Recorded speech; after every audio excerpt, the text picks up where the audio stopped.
Hi friends, ಎಲ್ಲರೂ ಹೇಗಿದ್ದೀರಾ? ಚೆನ್ನಾಗಿದ್ದೀರಾ ಅಂತ ಅಂದ್ಕೊಂಡಿದ್ದೀನಿ. ಇವತ್ತು ಬಾಳೆಹಣ್ಣು ಚಿರೋಟಿ ರವೆ ಹಾಕಿ ದೋಸೆ ಮಾಡ್ತಾಯಿದ್ದೀನಿ. ಬಾಳೆಹಣ್ಣಿನ ದೋಸೆ. ಇದು ಒಂದು ಏಲಕ್ಕಿ ಬಾಳೆಹಣ್ಣು. ಯುಗಾದಿ ಹಬ್ಬ ಅದು 2 ದಿನಕ್ಕೆ ಉಳ್ಕೊಂಡಿತ್ತು. ನೈವೇದ್ಯಕ್ಕೆ ಇಟ್ಟಿದ್ದಂಗೆ ಉಳ್ಕೊಂಡಿತ್ತು ನೋಡಿ. ಸ್ವಲ್ಪ ಬ್ಲ್ಯಾಕ್ ಕಲರ್ ಆಗಿತ್ತು. ಅದನ್ನೇ ತಕ್ಕೊಂಡು ಹಾಕಿ ಮಾಡೋಣ. ಇಲ್ಲಿ 9 ಬಾಳೆಹಣ್ಣು ತೊಗೊಂಡಿದ್ದೀನಿ. ಒಂದು ಅರ್ಧ ಕೆ ಜಿಯಷ್ಟು ರವೆ ತೊಗೊಂಡಿದ್ದೀನಿ ನೋಡಿ. ಅರ್ಧ ಕೆ ಜಿಯಷ್ಟು ರವೆ ತೊಗೊಂಡಿದ್ದೀನಿ. ಒಂದು ಅರ್ಧ ಕೆ ಜಿ ರವೆ ತೊಗೊಂಡು ಆದಮೇಲೆ ಅದನ್ನು ಮಿಕ್ಸಿನಲ್ಲಿ ಹಾಕ್ಕೊಳ್ಳೋಣ. ಬಾಳೆಹಣ್ಣು ಮತ್ತು ರವೆನೂ ಮಿಕ್ಸಿಗೆ ಹಾಕ್ಕೋತಾಯಿದ್ದೀನಿ. ಅರ್ಧ ಹಾಕ್ಕೋತಾಯಿದ್ದೀನಿ. ಜಾಸ್ತಿ ಆಗುತ್ತೆ ಅಂತ 2 ಸಲ ಜಾರಲ್ಲಿ ಹಾಕಿ ಮಿಕ್ಸಿಲಿ ಆಡಿಸ್ಕೋತಾಯಿದ್ದೀನಿ. ಮಿಕ್ಸಿಲಿ ಆಡಿಸ್ಕೊಂಡಿದ್ದೀನಿ ಎಲ್ಲನೂ ಮಿಕ್ಸಿಲಿ ಆಡಿಸ್ಕೊಂಡಾದ್ಮೇಲೆ ನೋಡಿ, ಸ್ವಲ್ಪ ಮಿಕ್ಸಿಲಿ ಆಡಿಸ್ಕೊತಾಯಿದ್ದೀನಿ.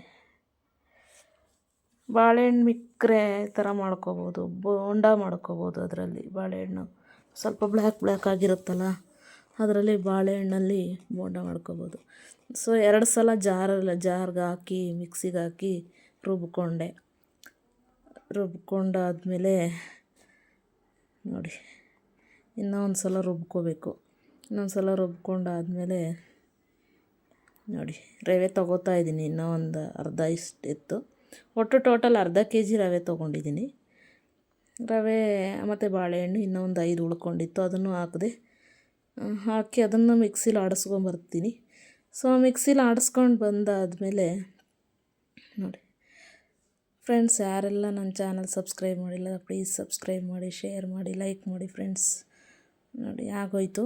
ಓಕೆ, ಇದನ್ನು ಒಂದು ಅರ್ಧ ಗಂಟೆ 1 ಅವರು ಅದನ್ನು ಉಪ್ಪು ಅಡುಗೆ ಸೋಡಾ ಉಪ್ಪು ಹಾಕಿ ಅದನ್ನು ಮಿಕ್ಸ್ ಮಾಡಿಬಿಟ್ಟು ಎತ್ತಿಡಬೇಕು.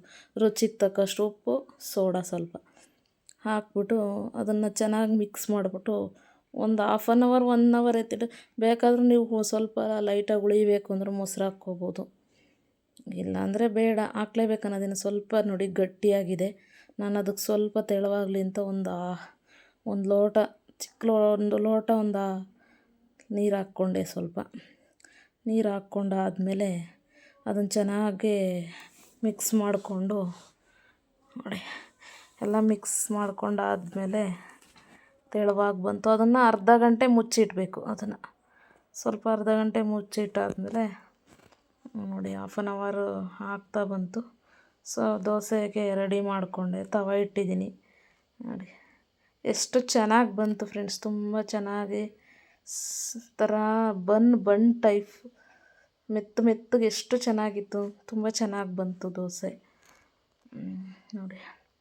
ಅದನ್ನು ಮುಚ್ಚಬೇಕು, ಇಲ್ಲಾಂದ್ರೆ ಮೇಲೆ ಬೆಳ್ಳಗಾಗುತ್ತೆ. ಅದನ್ನು ಮುಚ್ಚಿಬಿಟ್ಟು ನೋಡಿ ಬಂತು ಚೆನ್ನಾಗಿ. ಅದ್ರ ಜೊತೆಗೆ ಕಾಂಬಿನೇಷನ್ ಚಟ್ನಿ, ಸಾಂಬಾರು ಏನು ಬೇಕಾದರೂ ಹಾಕ್ಕೊಂಡು ತಿನ್ಬೋದು.